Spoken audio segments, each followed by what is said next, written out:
말씀은 신약성경 히브리서 11장 1절 2절 말씀입니다. 신약성경 364쪽에 있습니다. 우리 같이 한 목소리로 함께 읽겠습니다. 믿음은 바라는 것들의 실상이요 보이지 않는 것들의 증거니 선진들이 이로써 증거를 얻었느니라. 아멘. 믿음이란 지난주에 이어서 두 번째 설교를 하려고 하는데요. 지난주에는 이제 믿음에 대해서 우리가 살펴보았고, 지난주 설교를 요약한다면 믿음에 대해서 성경에서 이야기하는 믿음에 대한 기본적인 세 가지 개념이 있다. 첫째로는 신뢰하는 것. 또 두 번째로는 이때 신뢰한다는 것은 절대적으로 신뢰하는 것을 말합니다. 절대적으로 신뢰하는 것. 그리고 두 번째로는 의지하는 것인데 모든 것을 의지하는 거죠. 모든 것을 의지하는 것. 그리고 세 번째는 충성하는 것인데 전심으로 충성하는 것이다. 이렇게 정리할 수 있겠고, 근데 이 믿음이라고 하는 것은 또 믿음의 구성에 대해서 말씀을 드렸는데, 성경에서 말하는 이 믿음이라고 하는 것은 사람의 믿음, 신자들의 믿음만을 이야기하는 것이 아니다. 우리를 믿으시는 하나님의 믿음과 하나님을 믿는 우리들의 믿음을 통칭해서 믿음이라고 한다. 그런데 이때 우리를 믿으시는 하나님의 믿음은 절대적이고 완전한 믿음입니다. 그런데 하나님을 믿는 우리들의 믿음은 상대적이고 불완전한 믿음입니다.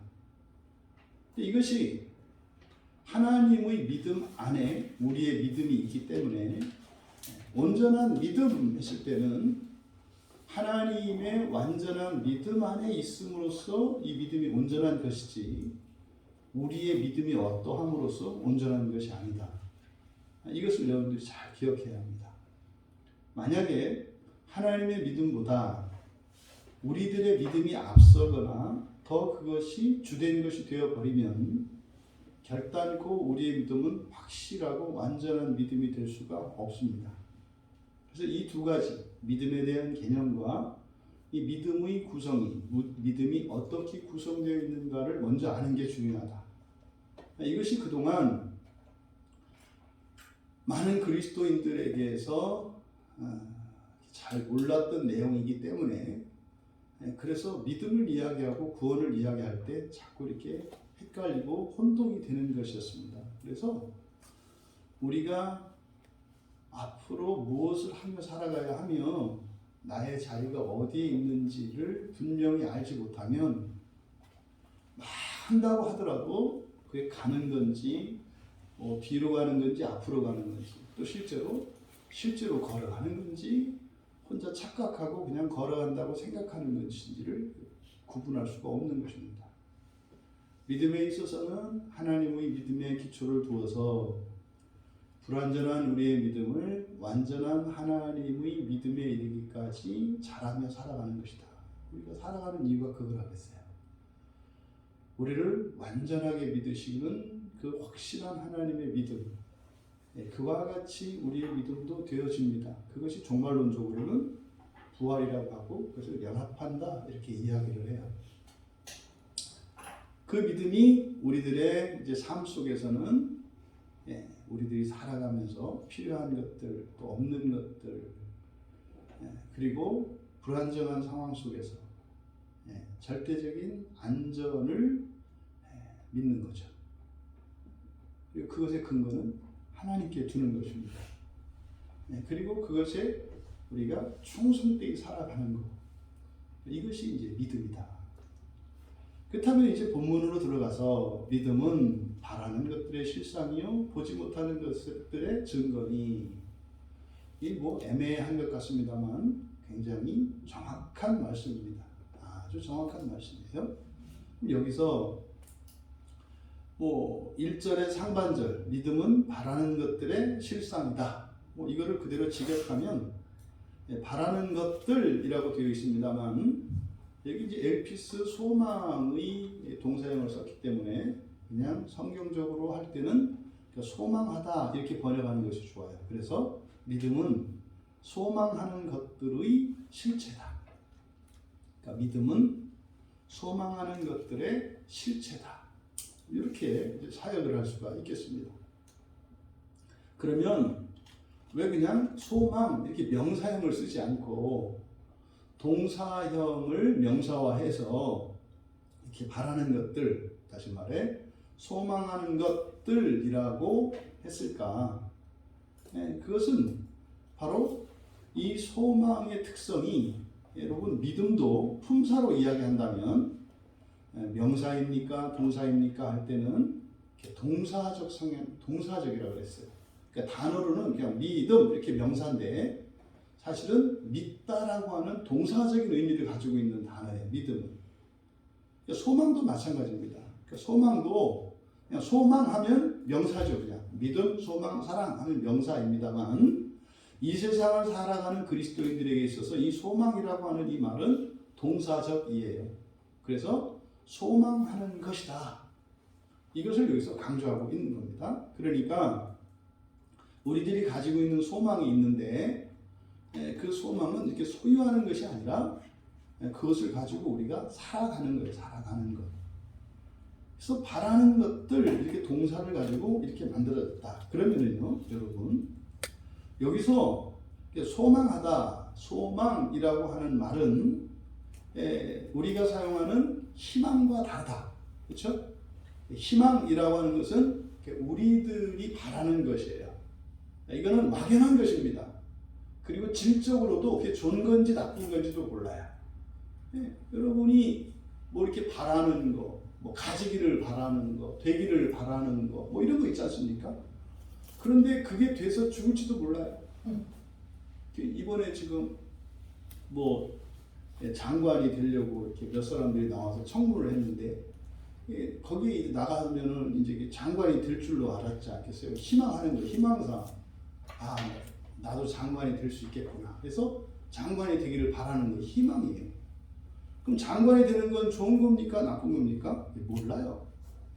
그게 좋은 건지 나쁜 건지 몰라요, 사실은. 이번에 그 장관 후보로 나오셨던 분들 지금 자꾸 감옥 가게 생겼어요. 이 사람들이 장관 후보로 안 나왔으면은요, 그냥 있다가 좀 있으면 이제 정년퇴임해서 퇴직금도 타고 뭐 그동안 모아놓았던 골동품도 그냥 잘 팔고 이렇게 해서 잘 살 수 있었어요. 그랬는데 그 장관 후보가 돼서 이 청문회에 나오는 바람에 그 사람의 과거사나 이것들이 막 다 드러났거든요. 그러니까 처음에 이게 뭐 이렇게 전화를 딱 받았을 때 장관 후보로 낙점을 받으셨습니다. 준비하십시오. 얼마나 기뻤겠어요. 장관이 되면 여러분 죽고 나서도 묘 앞에 그 비석 위에다가 이 관을 씌울 수 있는 거예요. 장관 되면. 대단한 거거든요. 정말 대단한 거예요. 근데 우리들은 이 세상에서 되기를 바라는 것들이 있어요. 근데 그게 사실은 그게 나에게 과연 유익한 건지 무익한 건지 아니면 오히려 해가 될 것인지 몰라요. 지나가 봐야 알아요. 이게 희망입니다. 그리고 될 수도 있고 안 될 수도 있고요. 돼도 좋을 수도 있고 나쁠 수도 있고요. 이게 희망이에요. 근데 소망은요? 좋은 것이고요. 무조건 좋은 거예요. 소망은. 한 점도 흠이 없어요. 완벽하게 좋은 것, 우리에게 선한 것이고 좋은 것이고 또 영원한 것이고 완전한 것이고 확실한 것이에요. 이게 소망입니다. 그러면 여기서 소망하다, 바라는 것들 이렇게 되어 있습니다만 바라다라고 하는 소망, 엘피스의 동사형인 엘피조를 사용하고 있습니다만 이렇게 소망한다는 것의 핵심은 사실은 뭐냐면 그 희망사항은 내가 바라는 것이잖아요. 그럼 소망은 누가 바라는 거예요? 하나님이 바라시는 거예요. 하나님. 근데 하나님이 바라신다고 하는 것은 될 수도 있고 안 될 수도 있는 게 아니라 이미 정해진 것이에요. 그래서 이 소망이라는 말은 세상을 창조하시기 이전에 하나님께서 세워놓으신 계획이 이 소망 안에 있는 거예요. 이 소망은. 그러니까 하나님이 바라시는 것이고 하나님이 계획해 놓은 것입니다. 이게 소망이에요. 그러니까 이 소망은 어떤 겁니까? 이미 정해진 건데 이루어진 것이고요. 정해진 거예요. 정해진 거. 그리고 이것은요. 불변합니다. 소망은. 그러니까 하나님께서 세워놓으신 계획은 바뀌지 않아요. 불변해요. 그리고요. 아직 성취되지는 않았지요. 아직 성취되지는 않았어요. 하지만 하나님이 계획하신 것이고 하나님이 또 약속한 것이기 때문에 성취된 것보다 더 확실해요. 지금 뭐 이거는 이렇게 만들어졌잖아요. 뭐 이게 뭐 500년이 갈지 1000년이 갈지 모르겠습니다만 그냥 이렇게 오래 두면 이거 사라지거든요. 언젠가는 사라집니다. 이게 뭐 10,000년까지 가겠어요. 뭐 언젠가는 사라져요. 언젠가는. 집체 많은 바위도 다 풍화돼서 사라지는 걸요. 그런데 하나님의 약속은 영원한 것이에요.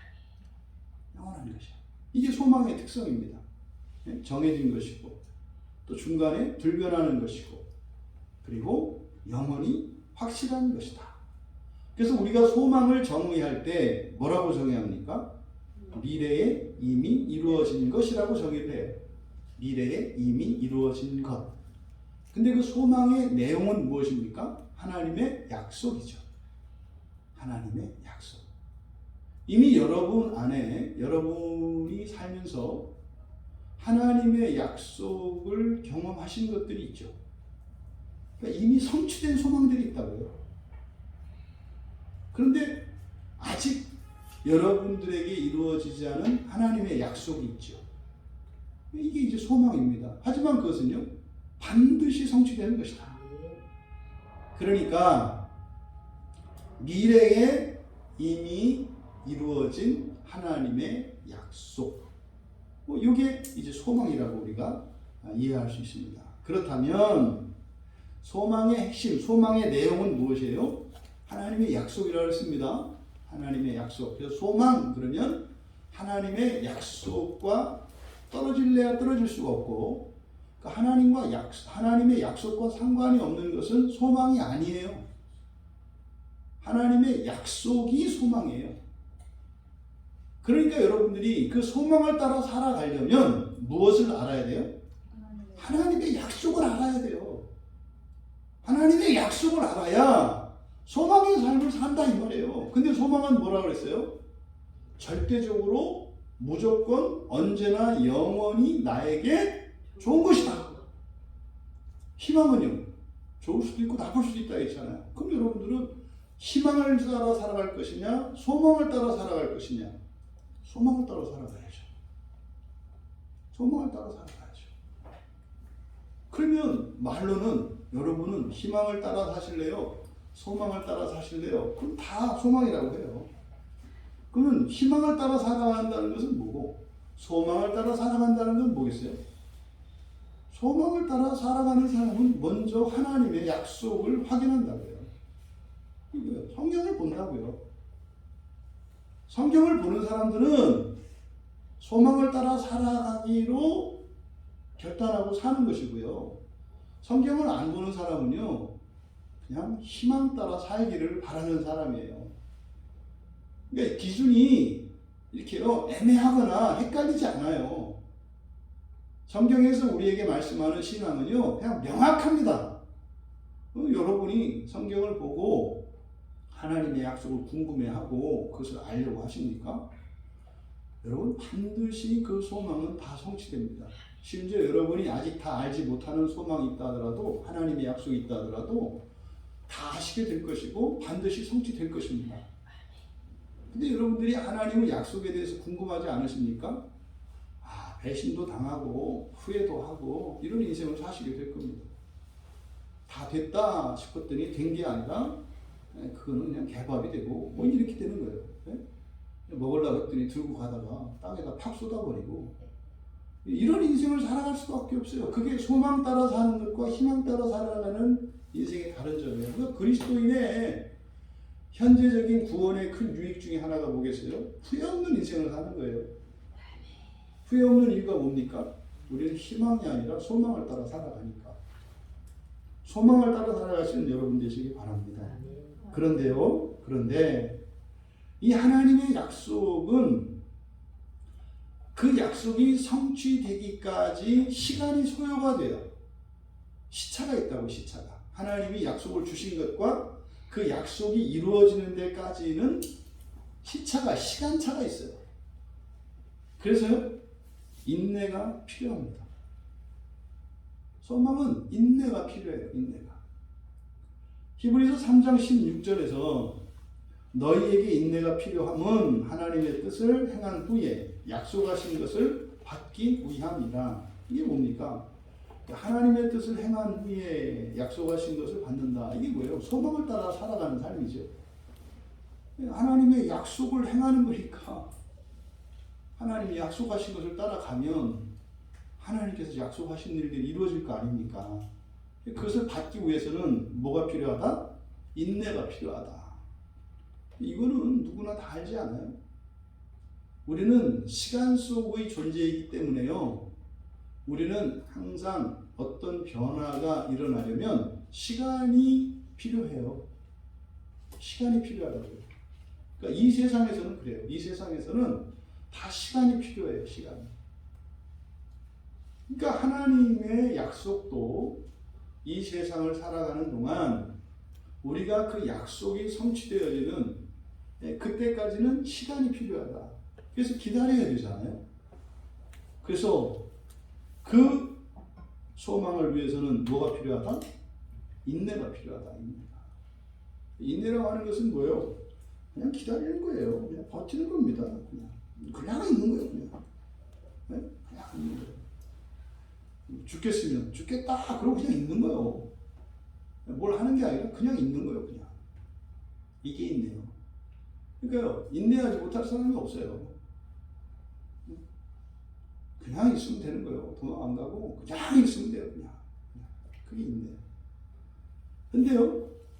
이 인내를 두시는 목적이 인내는 왜 이렇게 인내를 통해서 인내가 있어야 하는가?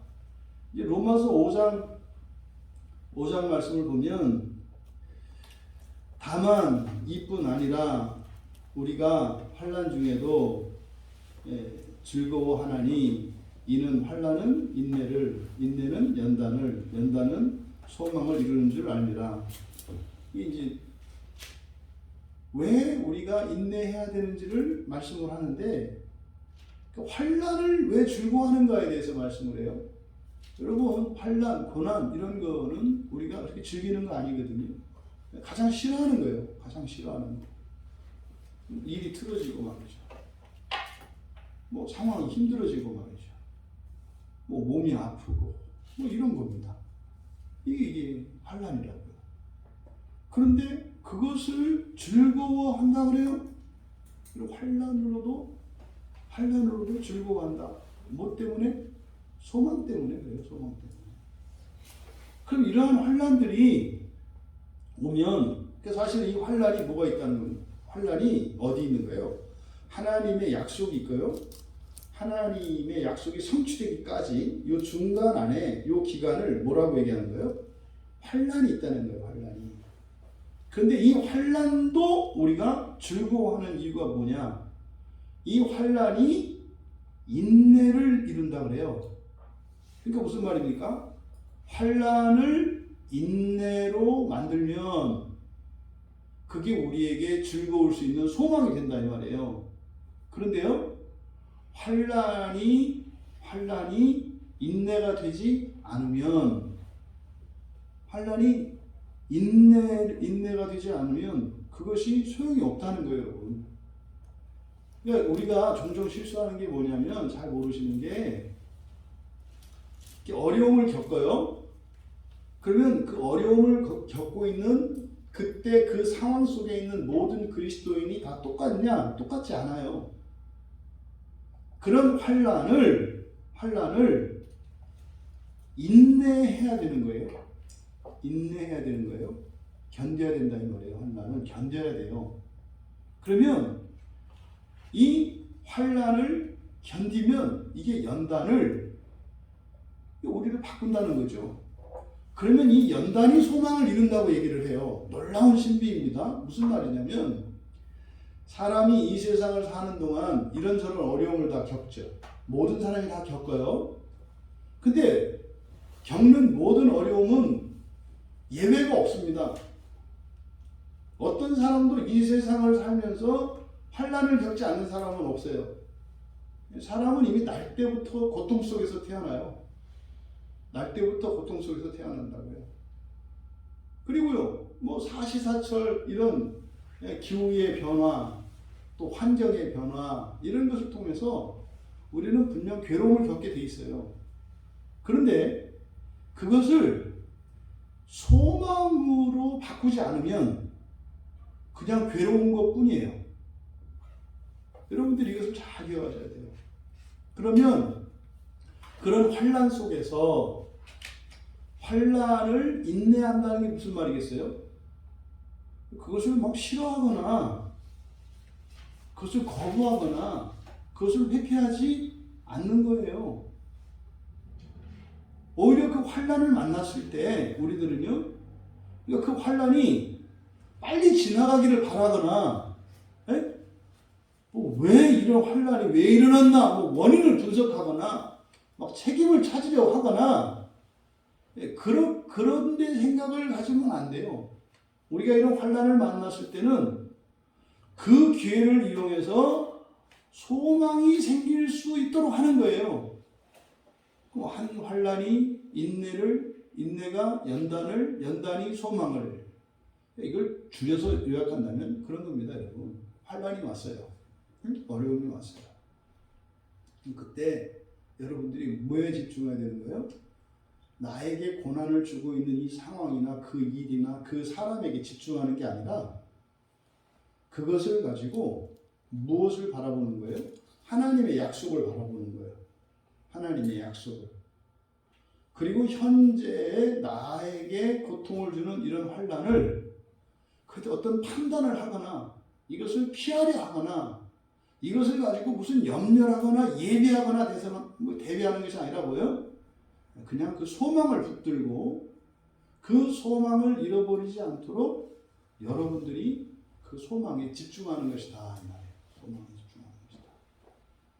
그러면 환난 속에서 버티게 되고 버티게 되면 이것이 여러분을 연단이 되어서 여러분들의 본성이 변하죠. 그런 본성이 변화되어져서 그러면 어떻게?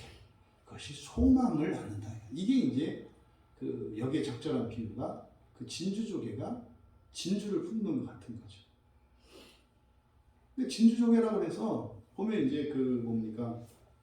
양식을 하는 그 진주조개 양식하는 데 가면 일부러 이제 진주조개에다가 상처를 낸다고 이렇게 상처를 내가지고 거기서 이제 진액을 뿜어내게 만들어요. 그러면 모든 진주조개들이 다 그렇게 진주를 품고 있냐면 그렇지 않아요. 어떤 것은 그 진주를 품고 있습니다만 어떤 것은 뱉어내고요. 다 달라요. 그러면 지금 이 자리에 있는 우리들을 보십시오. 뭐 나이의 많고 적음을 떠나서 여러분들의 삶의 환경이 어땠느냐에 따라 그것과 상관없이 다 여러분에게는 지금까지 살면서 환난이 다 있었거든요. 근데 그것으로 이 소망이라는 진주를 만들어서 가지고 계신 분이 있고 그냥 사방팔방 상처만 나 있는 분들이 있어요. 그건 뭐예요? 어차피 환난은 똑같이 지나가게 돼 있어요. 그러니까 여러분이 그럴까요? 이게 어떻게 하면 좀 편하게 살까? 어떻게 하면 좀 어렵지 않게 살까? 이렇게 잔머리 쓰지 마시고 그냥 사시고 사는 동안 어떤 환난이 오면 그것을 어떤 기회로 삼아라? 소망의 진주를 만들 수 있는 기회로 삼아라. 이 환난이라는 것 자체가 그렇게 유쾌한 게 아니기 때문에 우리가 환난 속으로 일부러 들어가지 못해요. 근데 일부러 들어가지 않아도 여러분 인생에 충분하고 넉넉한 환난이 있어요. 그러니까 그 염려 안 하셨을 때 나도 환난이 안 오면 어떡하지? 염려 안 하셔도 돼. 넉넉히 있을 거예요, 환난이. 근데 중요한 것은 그 환난으로 무엇을 해라? 소망을 만들어라. 그럼 여러분들이 이 환난에 대한 이해를 바꾸셔야 돼요. 환난에 대한 인내를. 그럼 환난은 좋은 게 아니에요. 그렇죠? 나쁜 거예요. 그런데 하나님께서 그 나쁜 환난을 이용해서 정말 이 세상에 좋은 것으로도 이루어낼 수 없는 소망을 만들어내신다는 거죠. 여러분 한번 생각을 해보세요. 환난이 아니라 부귀영화로, 예? 부귀영화로 소망을 만들어내게 하셨다면, 그러면 어떤 사람들은 그러기를 바랄 수 있어요.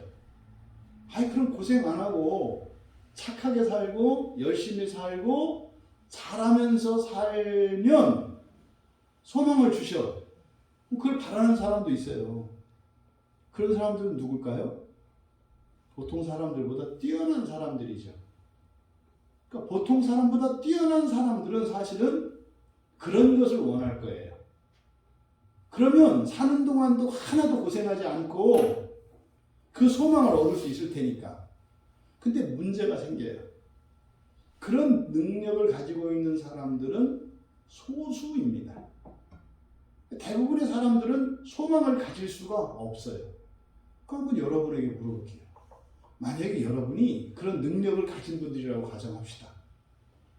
네? 여러분들이 다른 사람들보다 모든 게 뛰어나고, 네? 다른 사람들보다 더 열심히 하고, 다른 사람들보다 더 많이 할 수 있는 그런 능력을 가지고 있는 분들이라고 합시다. 여러분들은 환난을 통해서 소망을 이루는 게 좋습니까? 선택하는 거죠. 환난 없이 열심히 해서 소망을 이루는 것을 택하시겠습니까? 정상적인 사람이라면 환난 없이 소망을 이루는 삶을 택하기를 원해요. 대부분의 사람들이 그렇게 생각을 해요. 근데 문제는 능력이 없는 사람들이 그걸 바란다는 게 문제예요. 그렇게 해도 능력이 없어. 그 사람은 해당이 없어. 그러니까 어차피 그 사람은 환난을 겪을 수밖에 없어요. 원래가 능력이 없기 때문에. 그러니까 사실 그런 능력을 다 가지고 있는 사람들이라면 좀 고민을 해야 되는데, 그때도 사실은요 고민이 되는 이유가 뭡니까? 나조차고 하면 그냥 실력대로 해서 소망을 가지는 게 좋을 것 같아요. 나를 생각하자면. 근데 문제는 내가 사랑하는 사람들이에요. 내가 사랑하는 사람들이 내가 가진 능력을 다 갖고 있지를 않아요. 내 자식들이 그런 능력이 없어. 내 부모님이, 내 형제가 그런 게 없어. 그런 능력이 없어. 나밖에 없어. 그런 거 선택이 그렇게 되는 거잖아요. 너 혼자 고생하지 않고 내 실력대로 그 소망을 얻기를 원하냐? 아니면 너의 기득권을 버리고 능력 없는, 자격 없는 그런 사람들의 대우를 받으면서 그런 인생을 살면서 같이 소망을 받기를 원하느냐? 이 질문을 던져지는 거예요. 여러분들은 무엇을 택하시겠습니까? 능력이 있는 분들이라면 여러분 자신 스스로 답을 내려보셔야 돼요. 내가 어떻게 이 소망을 얻기를 원하는가? 내가 누릴 수 있는 자유와 권리를 박탈당하고 오히려 그것 때문에 더 무시당하고 더 박해를 받으면서 다 함께 소망을 이루기를 원하는가? 근데 우리의 모범은 예수님이시잖아요. 예수님이 선택하신 방식은 후자의 방식이셨어요. 예수님은 능력을 가지고 계신 분이셨죠. 그런데 그걸 다 버리시고 낮은 데로 임하셔서 우리와 똑같이 되셔서 당신의 모든 이런 권능과 권세를 박탈당하시고 그 존귀와 영광을 완전히 짓밟히면서 그렇게 사셨어요. 목표는 딱 하나였어요. 모두 다 함께 그 소망을 이루기 위해서. 그러니까 이러한 인내를 통해서 소망을 이루게 하시는 이것은 왜 그런 식으로 하십니까? 모두 다 소망을 이룰 수 있도록 하시기 위한 것이다. 이것이 없으면 기독교인으로서 신앙생활하면 이해가 안 되는 거예요. 그러니까 기독교인은 억울하고 답답하고 이런 일이 없는 거예요. 그 자리는 무엇이 있어야 하는 자리입니까? 사랑이죠. 우리의 권리나 자유나 영광과 명예, 이 모든 것들을 무엇으로 바꾸는 거예요? 사랑으로 바꾸는 거예요. 그래서 사랑이 없으면 아무것도 아니에요. 사랑이 없으면 절대 기독교의 구원을 이해할 수가 없습니다. 절대로 이해할 수가 없어요. 바로 이 인내 안에는 환난이 있고 연단이 있고, 그렇게 하신 그런 방식으로 우리에게 소망을 주시는 목적은 모두를 구원하시기 위한 하나님의 뜻이다. 그게 그리스도 안에서 나타난 거지 않습니까? 그러면 이제 마귀가 이것을 시험의 기회로 삼는 거죠. 절대로 안 놓쳐요, 마귀는. 그 마귀가 이 고난 중에 있는 신자들을 시험을 해요. 찾아와서 그러는 거죠. 죽겠지? 미치겠지? 끝내자. 끝내게 해줄게. 대신 그 소망을 버려. 이런 방식의 소망을 버려. 이런 거죠. 이렇게 모두 다 함께 받는 소망, 이런 거 버려. 너 하나만 그 소망을 얻어. 그러면 너는 이런 삶을 살 필요도 없고 이런 삶을 살아야 할 이유도 없잖아. 너 혼자 살면 너 마음껏 뛰어갈 수 있잖아. 너 혼자 살면 뭐 네가 이렇게 고생할 필요 없잖아. 이렇게 와서 시험을 한다고요. 너 정말로 이렇게 환난을 통해서 소망을 가지는 그것을 위해서, 모두 다 함께 누리는 그 소망을 위해서 계속 이 고난 속에 있을 거야? 이렇게 물어본다고요. 네가 소망을 버리라는 것도 아니고 이런 방식으로 얻는 소망만 버려. 너는 구원받으라니까. 소망을 버리지 마. 너는 당당하게 네 권리를 취하라고. 그러면 이 고난을 다 없애줄게. 부당한 것도 아니잖아요. 부당한 것도 아니잖아요. 선교지에 가 있는 선교사들에게 지금 뭐 코로나 때문에 난리고 지금 인도는 뭐 어마어마한데요. 그 선교사들에게 마귀가 찾아가서 얘기를 하는 거예요. 너 왜 여기 있어? 빨리 돌아가. 돌아가. 이런 거죠. 지금도 여기 있다가 이것도 아니고 저것도 아니고 너 지금 뭐 하고 있어? 너 그냥 집에 있잖아. 너 여차해서 이거 코로나 걸리면 어떻게 할 거야? 이렇게 물어보신다고. 계속 물어보시는 게 아니지. 이렇게 질문한다고요, 마귀가. 그래서 뭐 빨리 도망가. 포기해. 뭐 그런 거 아니겠어요?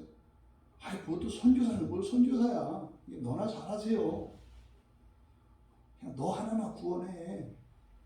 뭘 또 뭐 누구를 구원한다고 또 그래. 이런 질문을 계속 던진다고요. 그게 뭐 선교사들한테만 그래요? 여러분한테도 그러잖아요. 무슨 가족권이야. 너 하나나 잘하세요. 너는 됐나요? 뭐 이렇게 계속 질문을 던진다니까요. 근데 반대로 어떻게 돼요? 여러분들이 이 구원을 함께 나누려고 하면 어려움이 와요. 그때 마귀가 얘기를 한다니까요. 너 왜 편히 갈 수 있는 길을 왜 그렇게 가려고 해? 네가 신앙을 버리라는 것도 아니고 예수 믿어.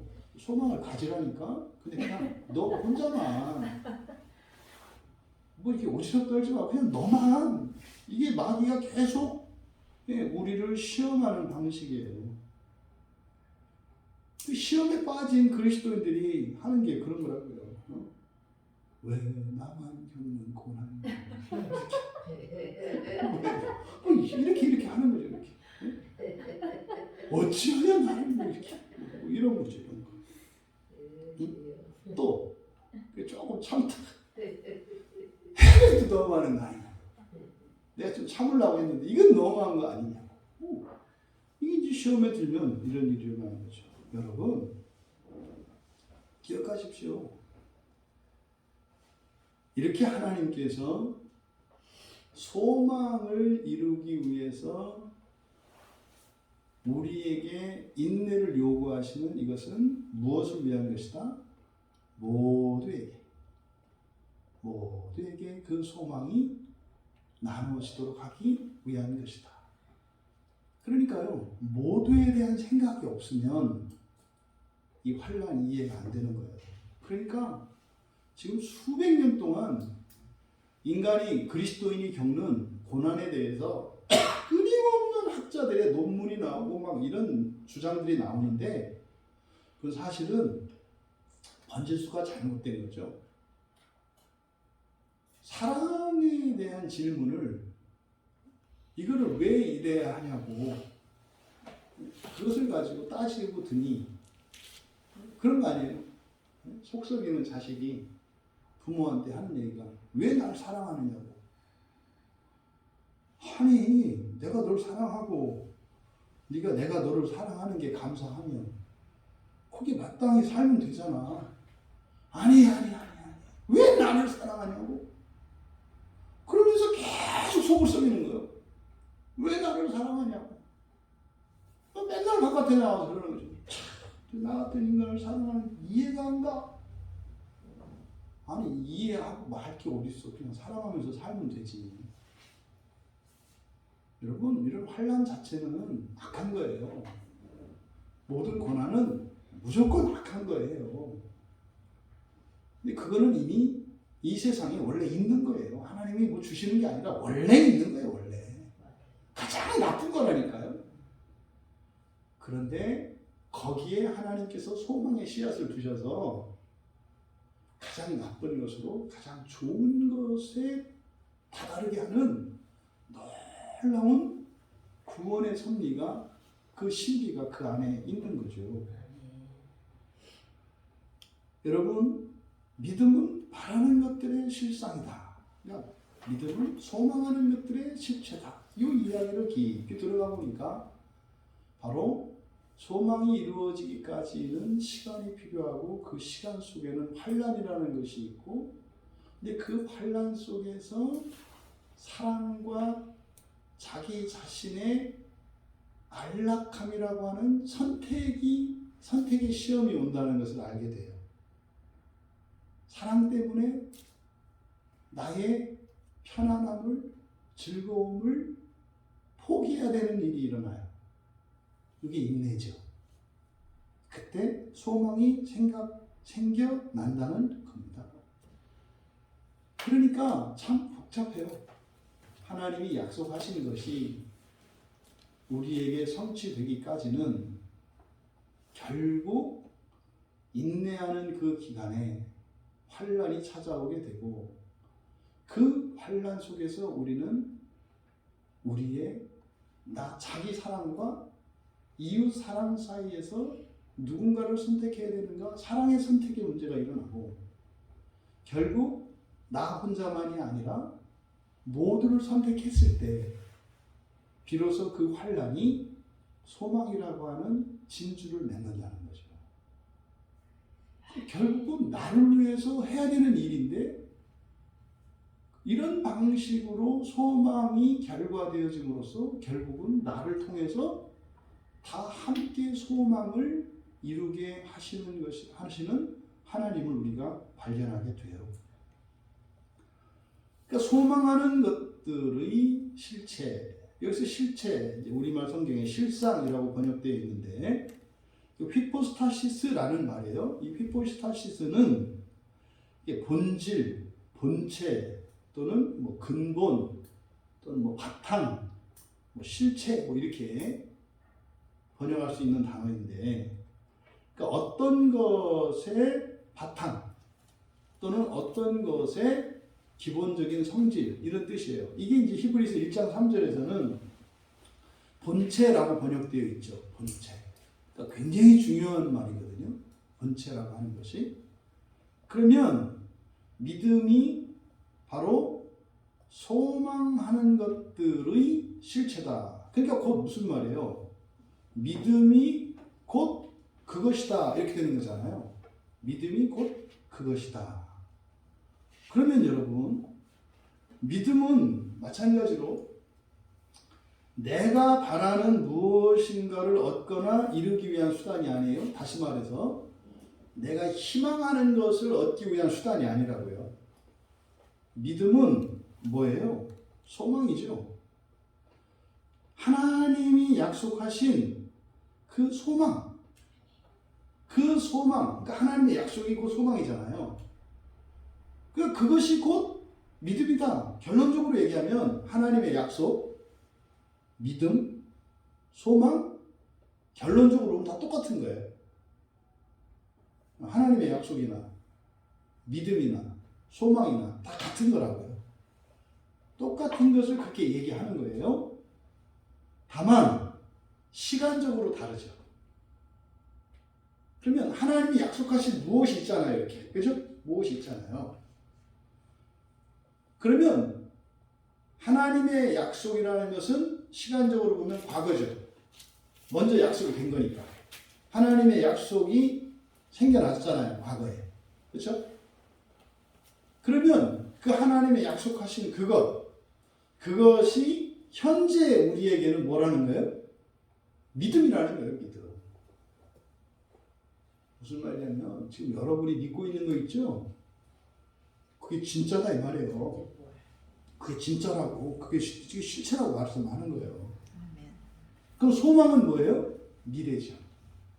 그러니까 하나님께서 약속하신 좋은 것이 있어.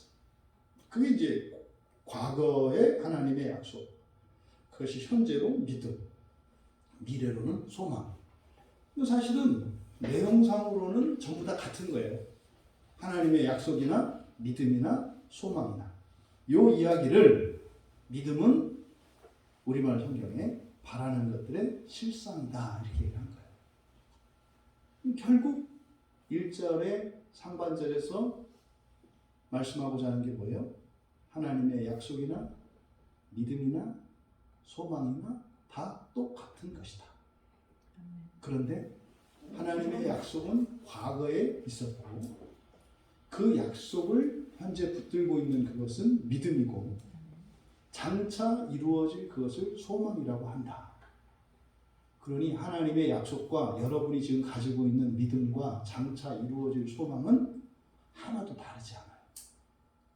하나도 다르지 않아요. 근데 문제는 우리들에게는 뭐 말은 되는 것 같은데 의미가 없어요. 우리에게. 왜?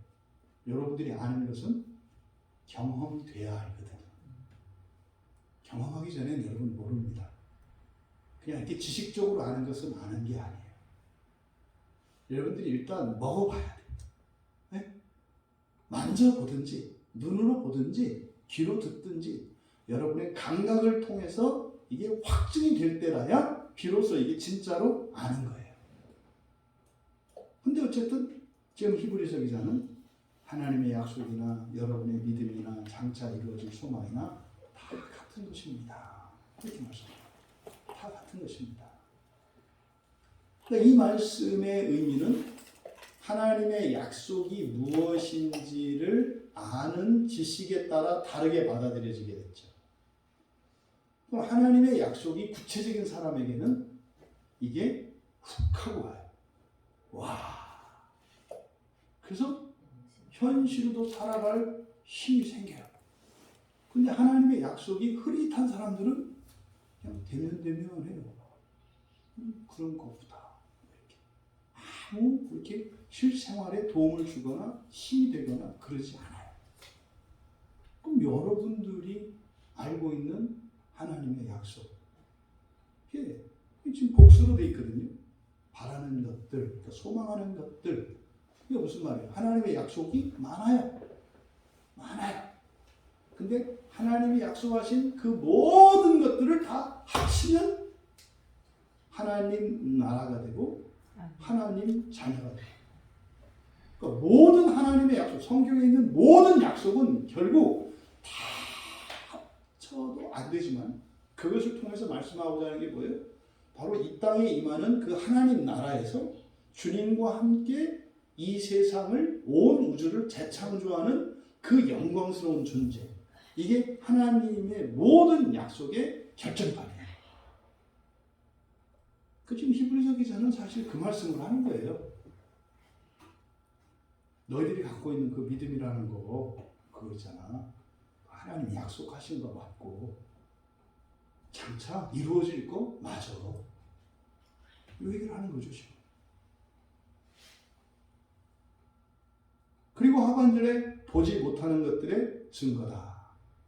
그럼 이제 1절의 상반절과 하반절 사이에는 긴장이 있는 거예요. 아, 그래요? 아, 내가 믿고 있는 게 하나님이 약속하신 거고, 아, 그게 이루어질 소망인 거예요? 아, 그런 거예요? 정말 우리가 그렇게 돼요? 그래도 뭐라 그래요? 아, 알겠어요. 근데 그게 뭐예요? 이렇게 물어본다고요. 그게 뭐예요? 그래서 이어서 대답하는 거예요. 보지 못하는 것들의 증거다. 여기서 보지 못하는 것들, 그래서 보다, 이게 블레뽀라는 말이에요. 눈으로 보는 거지 않습니까? 블레뽀. 이거는 뭐 단지 보는 것만 의미하는 게 아니라 우리가 감각하는 거예요. 네? 느끼고, 만져보고, 냄새 맡고, 귀로 듣고, 맛보고 하는 인간의 모든 감각을 말하는 거예요. 이렇게 경험할 수 있는 감각. 그것을 대표적으로 이제 시각을 사용을 하는데, 그러니까 여기서 보지 못하는 것이니까, 이거는 우리가 경험할 수 없는 거, 알 수 없는 거, 이런 거예요. 경험할 수 없고, 알 수 없는, 이게 보지 못한다는 거예요. 그러면 보지 못하는 것들, 사실은 이게 지금 앞에서 바라는 것들에 대한, 즉 소망하는 것들에 대한 설명이에요. 소망이 뭐냐고? 하나님의 약속이 뭐냐고? 너희들이 믿는 바 그것을 좀 자세히 알려달라고? 그거는 말이다. 이게 소망에 대한 설명이에요. 뭐다? 보지 못하는 것들. 그러니까요. 보지 못하는 것은 본 적도 없고요. 볼 수도 없고요. 알 수도 없고 경험될 수도 없는 거라는 거예요. 뭔만 있어요? 그냥 하나님의 약속의 말씀만 있어요.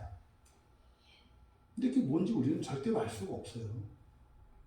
단지 이렇게 신앙의 경험을 통해서 좋은 거구나, 더 좋은 거구나, 더 좋은 거구나 이렇게 경험될 뿐이지 실제로 그것은 우리가 알 수 없어요. 그러니까 이것은 보지 못하는 것들이다. 소망하는 것은 보지 못하는 것들이다. 이게 뭡니까? 질적으로 완전히 새로운 것이어서 이거는 이 세상에 속한 게 아니야. 이 세상에 속한 게 아니야. 어디 있는 거예요? 하늘에 속한 거죠. 그래서 바울 사도는 하늘에 있는 것들에 대해서 여러 성경에서 언급을 해요. 에베소서 1장 10절에, 빌립보서 2장 10절에, 골로새서 1장 20절에 보면 하늘에 있는 것들에 대해서 자꾸 거론을 해요. 그런데요, 뭐 하늘에 있는 게 뭐예요? 알 수 없어요, 우리가. 볼 수도 없어요. 또 봐도 몰라. 그거 아시죠? 지금 비행기가 시간 그 타임머신을 타고 2000년 전으로 딱 가면 안 보인다는 거. 아시죠? 2000년 전에는 비행기라고 하는 개념이 없잖아요. 이게 뭐 사람이 타고 무궁화에 하늘을 날아가는 건 없잖아요. 하늘을 나는 건 뭐예요? 새잖아요, 새. 근데 새가 아닌 기계가 하늘을 날면 사람 눈에 안 보인다고요. 귀신이 천사가 사람 눈에 안 보이는 이유가 뭐냐면 모르거든요. 여기 있어도 안 보여요. 그러니까 우리들이 이렇게 듣고 보고 이렇게 한다는 것이 이렇게 보이는 게 다 진짜 같지만 아는 것만 보이고 들리는 거예요. 이게 설교도 마찬가지라니까요. 여기서 한번 설교를 해봐야 결국은 설교를 듣는 사람 각자가 알고 있는 그 지식 안에서만 알아져요.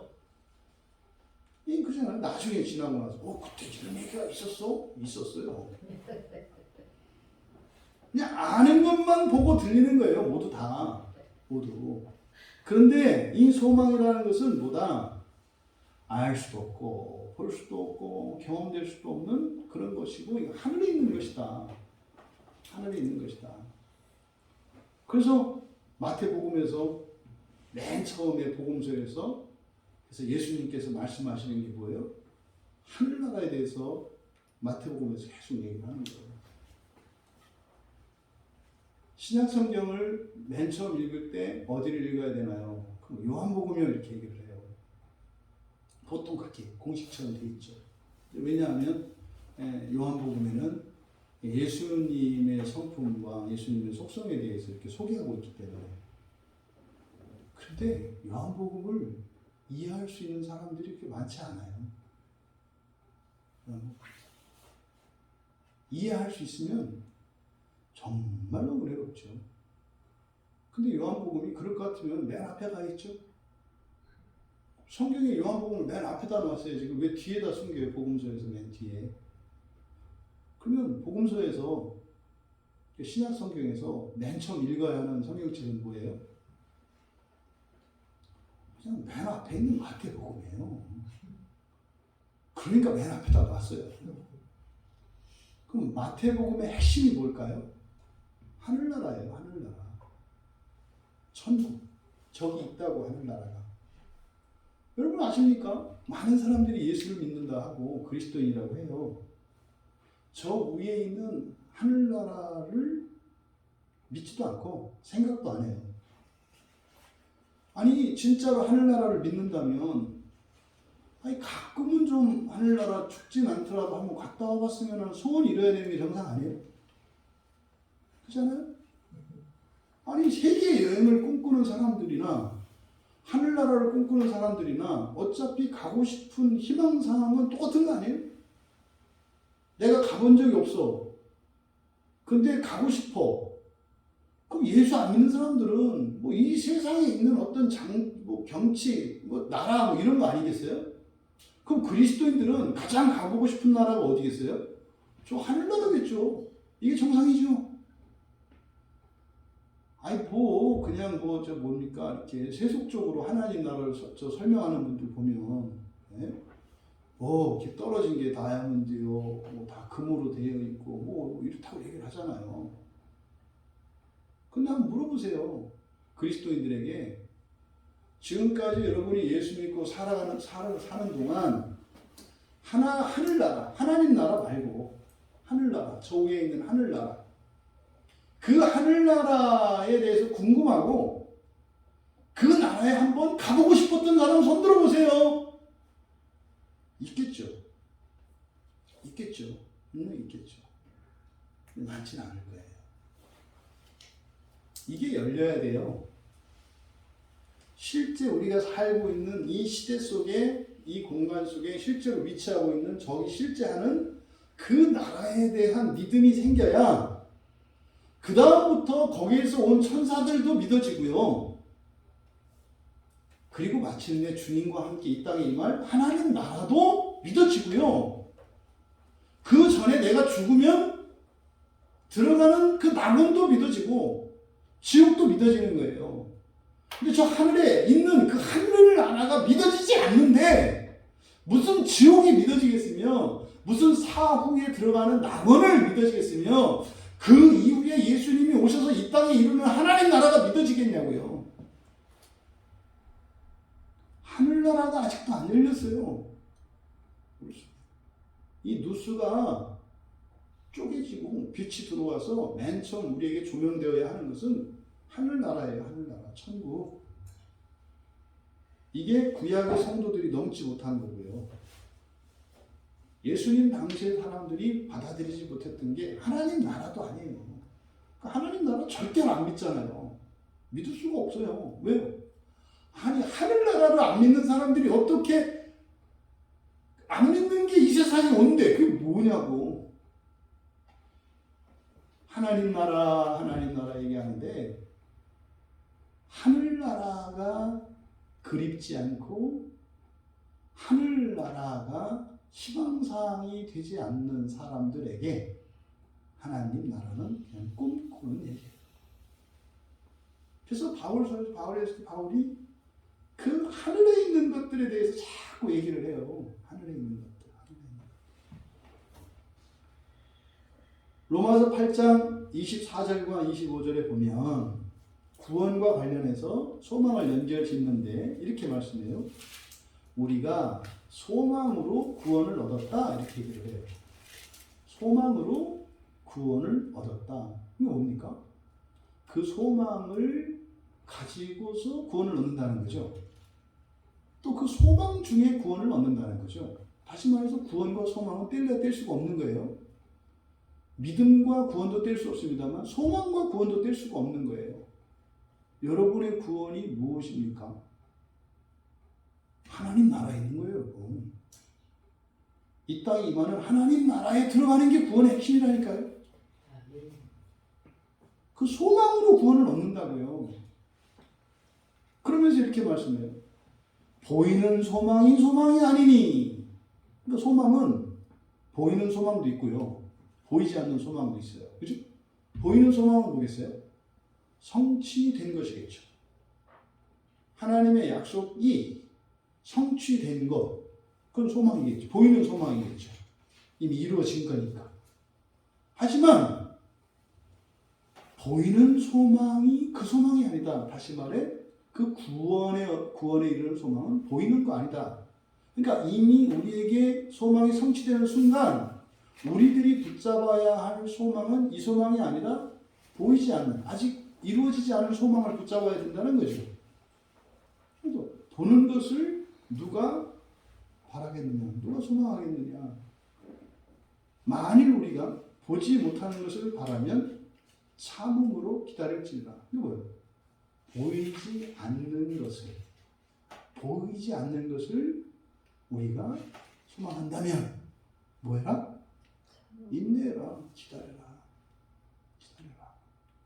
여러분, 믿음은 보지 못하는 것들의 증거. 그러니까 믿음은 바로 하늘의 것이에요. 하늘의 것들. 하늘에 있는 것들입니다.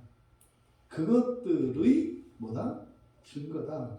그래서 증거, 엘렌코스라는 말인데 이 엘렌코스는 이미 입증된 것, 이런 거죠. 어떤 사건의 증거다. 그럼 뭐예요? 그 사건의 현장에 있었던 거죠. 그걸 증거라고 하잖아요. 그러니까 입증된 것, 이걸 증거라고 해요. 그러니까 믿음은 보지 못하는 것들, 보지 못하는 것은 소망을 나타낸다고 그랬어요. 그러니까 아직 이루어지지 않은 소망. 그러니까 믿음은 소망에 아직 이루어지지 않은 소망의 증거다. 이렇게 되는 거죠. 그러니까요, 여러분들이 가지고 있는 그 믿음이 앞으로 이루어질 그 소망의 증거라는 거예요. 왜요? 시간적으로 보세요. 하나님의 약속이 있고 현재 믿음이 있고 그 다음에 앞으로 소망이 있어요. 이게 어디에 있다? 일직선상에 있다는 거죠. 일직선상에 있다는 거예요. 그래서 이 믿음이 이 소망과 일치하는 것이다 이거예요.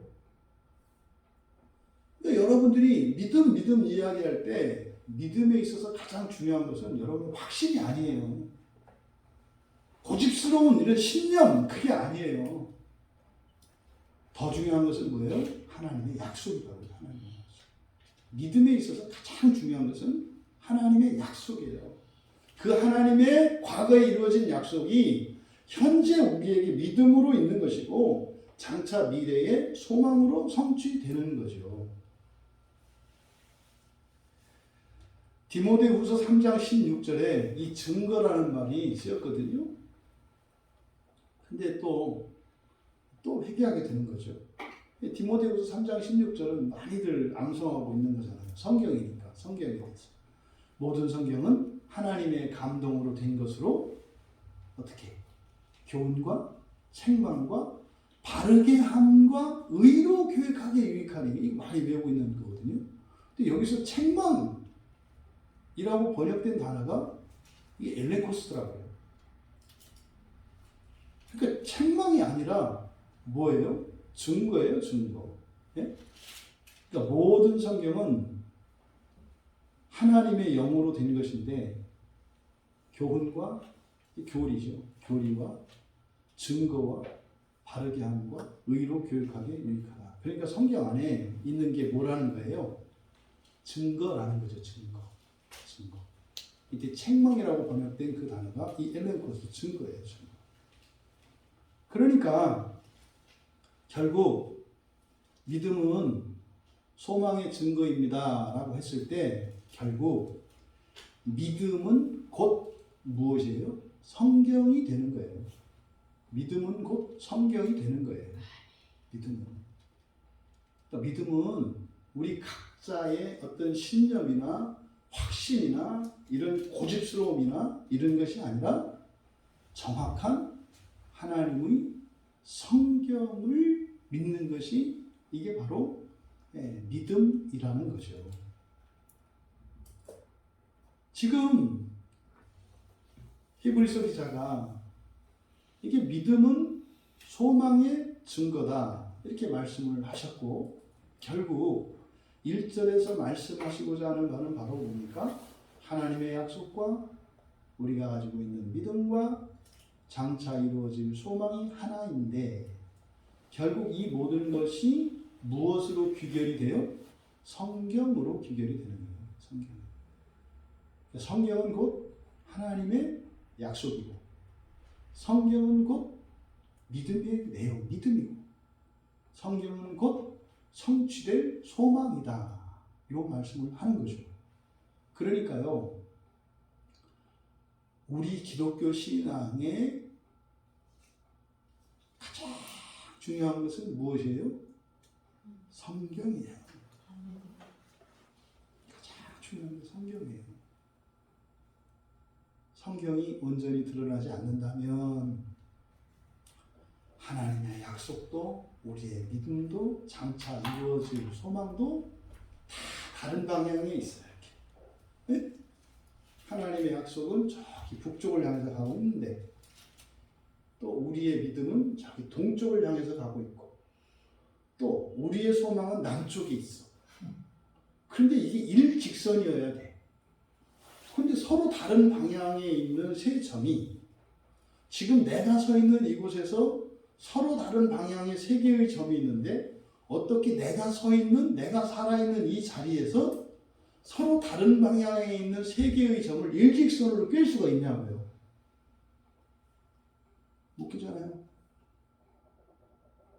그 중에 하나밖에 붙잡을 수가 없어요. 하나님의 약속을 붙잡든지 믿음을 붙잡든지 소망을 붙잡든지 그러니까 어떻게 돼요? 끊임없이 교회는 갈릴 수밖에 없어요. 그렇죠? 약속을 붙잡고 있는 사람들은 약속만 얘기하니까 틀린 건 아니잖아요. 또 이렇게 믿음을 붙잡고 있는 사람들은 믿음만 얘기하니까 또 틀린 건 아니잖아요. 또 소망을 얘기하는 사람들은 소망을 얘기하니까 또 틀린 건 아니잖아요. 틀린 건 아닌데 또 맞는 것도 아니에요. 바른 신앙은 바로 이 믿음과 소망과 하나님의 약속이 일직선상에 있어야 한다 이 말이에요. 그것이 가능하게 하는 것은 무엇이에요? 성경이라고요. 성경. 성경이 제시된 하나님의 약속을 온전히 드러내야 하고 그리고 그것을 현재적으로 믿을 때 우리의 삶 속에서 성취되어지는 소망들을 통해서 우리는 영원한 그 하나님 나라에 이루실 완전한 구원을 믿고 바라며 살아갈 수 있다는 거예요. 이게 지금 히브리서 11장 1절에서 말씀하는 내용입니다. 그리고 2절은 바로 왜 믿음이, 이런 하나님의 약속과 믿음과 소망이 왜 정말 이것이 하나인지, 왜 증거인지를 설명하는 거예요. 2절. 그래서 2절의 시작은 왜냐하면으로 시작합니다. 왜냐하면 선진들이 이로써 증거를 얻었기 때문이다. 그렇게 되는 거예요. 선진들이 이로써, 그래서 이로써라고 하는 것은 믿음이에요. 믿음으로. 왜냐하면 옛날 분들이 믿음으로 증거를 얻었기 때문이다. 여기 이제 히브리서 7장 8절에서도 증거를 얻었느니라 이렇게 똑같은 단어가 사용이 돼요. 그러면 우리의 믿음의 신앙의 선조들, 그들을 이제 증인으로 세우고 있는 거예요. 진짜 하나님의 약속과 믿음과 소망이 하나라고 하는 그것이 결국 성경을 통해서 이루어지는 것인데, 바로 우리의 믿음의 선조들이 똑같이 그 증거를 얻었다. 이렇게 말씀을 하는 거예요. 그러면 이제 뒤에서 이제 계속 이어지는 하나님의 말씀들, 이 모든 뒤에 있는 믿음의 선진들에 대한 이야기가 쭉 나옵니다만, 결국 히브리서 기자가 지금 초점을 맞추고 있는 게 결국 뭡니까? 성경이에요. 성경.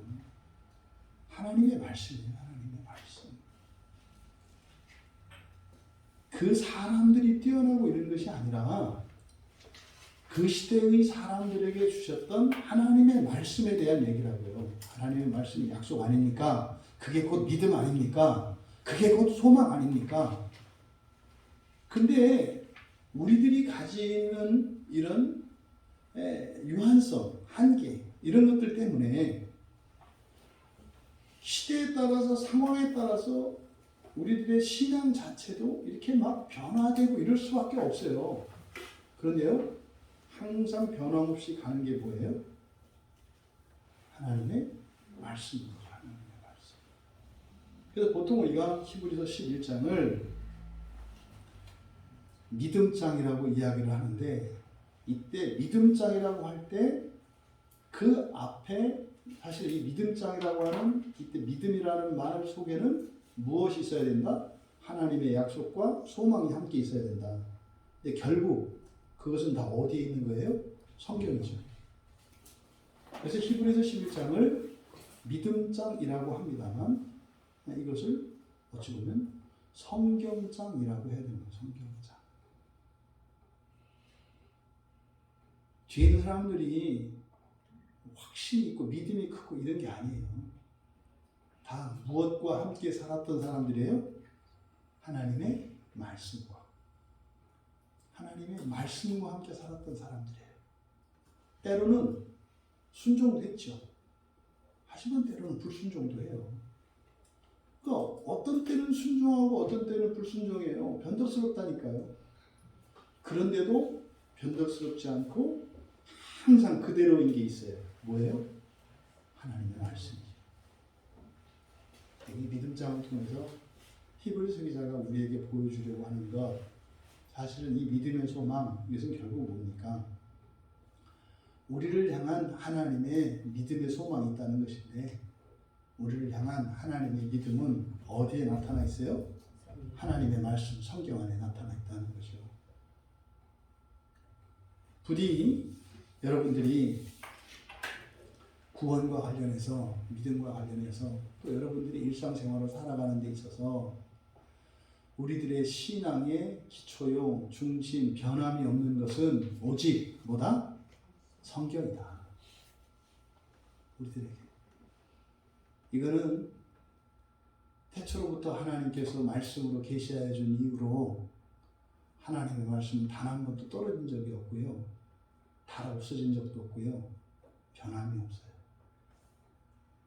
그것이 우리의 믿음과 소망의, 그리고 구원의 유일한 근거라는 것입니다. 우리가 생각하고 있는 기독교 신앙의 중심이 뭡니까? 성경이어야 한다고 말씀하는 거예요. 성경이어야. 그게 문제는요. 성경이 가려지고 있다. 자꾸 가려지고 있다. 그래서 온전한 성경을 드러내는 길이야말로, 드러내는 것이야말로 우리의 믿음의 가장 일차적이고 가장 중요한 일이고 우리의 소망의 온전함의 근거가 되는 것이겠다. 또한 실천적으로 여러분들이 늘 성경을 가까이 두시고 성경을 알아가는 일에 의욕적으로 힘을 낼 때 정말 하나님께서 약속하신 그것이 우리의 온전한 믿음으로 그래서 마침내 온전한 소망이 되어 하나님이 약속하신 것이 현재의 여러분의 믿음과 그리고 장차 이루실 그 소망이 일직선이 되었을 때 여러분들은 첫째 부활의 소망 안에 있는 것임을 기억하시기 바랍니다. 우리들은 이 갈려 있어요. 이렇게. 무엇 때문에? 성경에 대한 오해와 성경에 대한 무지 때문이다. 그러면 이 믿음장으로 일컬어지는 이 11장을 통해서 우리에게 주시는 교훈은 무엇입니까? 하나님의 말씀을 바로 아는 것이 중요하다. 하나님의 말씀을 알고 바르게 알기 위하여 여러분들이 하나님의 은혜를 구하고 그래서 정말 하나님의 약속과 여러분의 믿음과 그 소망이 일직선상에서 그래서 주님 오실 때 마침내 그 자리에서 부활하시는 여러분 모두가 되시기를 주님의 이름으로 축원합니다. 우리 말씀을 생각하며 기도합니다.